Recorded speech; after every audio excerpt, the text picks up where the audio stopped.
Hello everyone. इस video में हम सॉल्व करेंगे अकाउंटिंग रेशियोज का क्वेश्चन। मेरा ये सजेशन है कि पहले आप पूरा वीडियो देख ले और कंसेप्ट को समझ ले, उसके बाद वीडियो को रिप्ले करके आप साथ साथ में सॉल्व कर सकते हैं। तो चलिए शुरू करते हैं अकाउंटिंग रेशियोज का क्वेश्चन।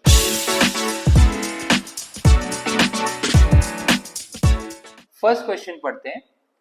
करंट एसेट्स और करंट रेशियो कंपनी का दिया हुआ है। उसके बाद company desires to maintain ideal current ratio by paying off current liabilities. Calculate amount of current liability to be paid. अब सबसे पहले आइडियल करंट रेशियो कितना होता है, तो अकाउंटिंग रेशियोज के पहले वीडियो में हमने डिस्कस किया था, जिसमें मैंने सारे फॉर्मूले बताए थे कि आइडियल करंट रेशियो जो है वो 2:1 होता है। अब इस कंपनी का करंट रेशियो 1.6:1 है, तो उनको चेंज करके 2:1 पे लाना है और उसके लिए वो कुछ करंट लाइबिलिटीज को पे कर देंगे। इस क्वेश्चन को हम दो पार्ट्स में डिवाइड करेंगे। फर्स्ट पार्ट करंट एसेट और करंट रेशियो यूज करके एट प्रेजेंट करंट लायबिलिटी कितना है वो कैलकुलेट करेंगे। तो करंट रेशियो का फॉर्मूला है current asset upon current liability. Current ratio दिया है 1.6, करंट एसेट्स है 32 लाख, तो करंट लायबिलिटी कैलकुलेट हो जाएगा। तो 32 lakh divided by 1.6, current liability हो जाएगा 20 lakh.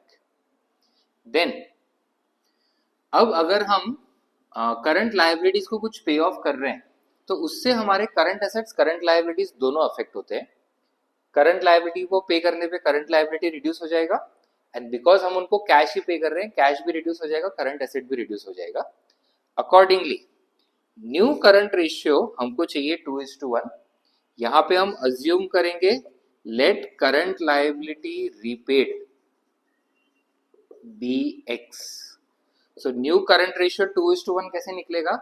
Existing current assets 32 lakh में से करंट लायबिलिटी को जितना पे किया है X वो माइनस करेंगे, and existing current liability 20 lakh में से जितना करंट लायबिलिटी पे हो गया है वो वापस माइनस करेंगे। ये इक्वेशन को सॉल्व करके हमको X का वैल्यू कैलकुलेट करना है। So 20 lakh minus X into 2, तो 40 लाख माइनस 2x हो जाएगा, and 32 lakh minus x into 1 is 32 lakh minus x।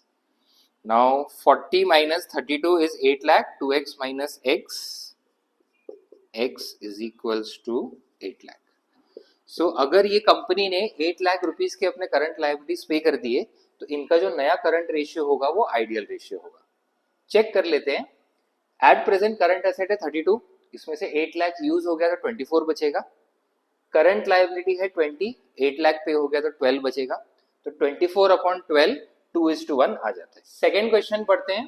Current assets 4 lakh 10, company paid creditors 50,000, जिसके बाद after this transaction current ratio हो गया 2.4:1। तो ये नया करंट रेशियो दिया हुआ है और हमको ओरिजिनल करंट लायबिलिटी और वर्किंग कैपिटल कैलकुलेट करना है। अब करंट रेशियो का फॉर्मूला होता है current asset upon current liability. So current ratio है 2.4 upon 1। Current assets original 4 lakh 10 के थे, फिर हमने 50,000 करंट लायबिलिटी को पे कर दिया, सो करंट एसेट्स रिड्यूस हो जाएंगे, एंड करंट लायबिलिटी का वैल्यू तो हमको पता ही नहीं। सो यहाँ पे करंट लायबिलिटी का वैल्यू हो जाएगा 3,60,000 divided by 2.4,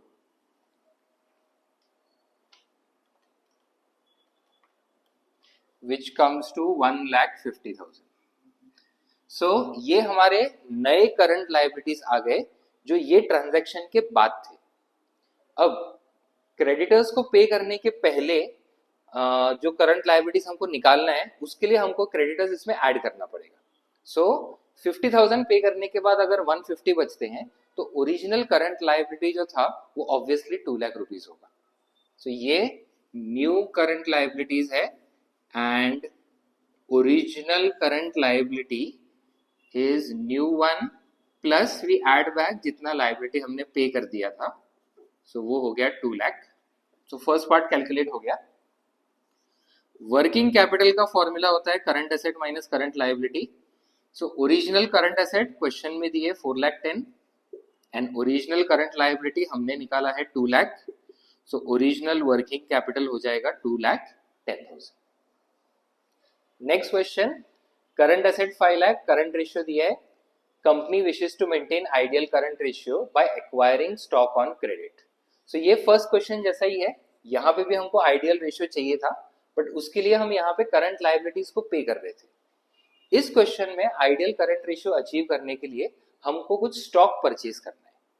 so let amount of stock purchased be x. अब नया करंट रेशियो आइडियल रेशियो चाहिए, मतलब 2:1 चाहिए। Originally current asset 5 lakh rupees है। जब हम स्टॉक परचेज करेंगे, हमारा इन्वेंट्री, हमारा स्टॉक बढ़ जाएगा, तो करंट एसेट्स में ये ऐड हो जाएगा। ओरिजिनल करंट लायबिलिटी क्वेश्चन में नहीं दिया है, तो ये फर्स्ट क्वेश्चन की तरह हमको ये फर्स्ट पार्ट पहले सॉल्व करना पड़ेगा करंट लायबिलिटी का वैल्यू ढूंढने के लिए। तो वो मैं यहाँ पे वर्किंग नोट में दिखा देता हूँ। सो करंट रेशियो ओरिजिनल दिया है 2.5/1, जिसमें करंट एसेट्स है 5 लाख एंड करंट लायबिलिटी नहीं पता। सो करंट लायबिलिटी हो जाएगा 5 lakh divide by 2.5 which comes to 2 lakh. So original current liability is 2 lakh. अब जब हम गुड्स परचेज करेंगे ऑन क्रेडिट, तो हमारे क्रेडिटर्स बढ़ जाएंगे, सो करंट लायबिलिटी जो है वो इंक्रीज हो जाएगा। अब इसको सॉल्व करके 2 lakh plus x into 2 is 4 lakh plus 2x is equals to 5 lakh plus x। 2x minus x and 5 minus 4, तो x की वैल्यू हो जाएगी 1 लाख। सो अगर हम 1 लाख रुपीज का स्टॉक परचेज करते हैं, तो हमारा करंट रेशियो जो है वो आइडियल हो जाएगा। चेक करके देखते हैं, original current asset 5 lakh plus 1 lakh का स्टॉक परचेज किया तो 6 लाख हो जाएंगे। Original current liability 2 lakh, 1 lakh का स्टॉक परचेज किया तो 3 लाख हो जाएगा। तो 6/3 न्यू करंट रेशियो आ जाएगा 2:1। सो ये हमारे क्वेश्चंस हुए करंट रेशियो या लिक्विडिटी रेशियोज के। अकाउंट्स के अलग अलग टॉपिक से रिलेटेड ऐसे वीडियोस हम लाते रहेंगे, तो चैनल को फॉलो करें और हर अपडेट के साथ जुड़े रहें। मिलते हैं अगले वीडियो में, तब तक पढ़ते रहें।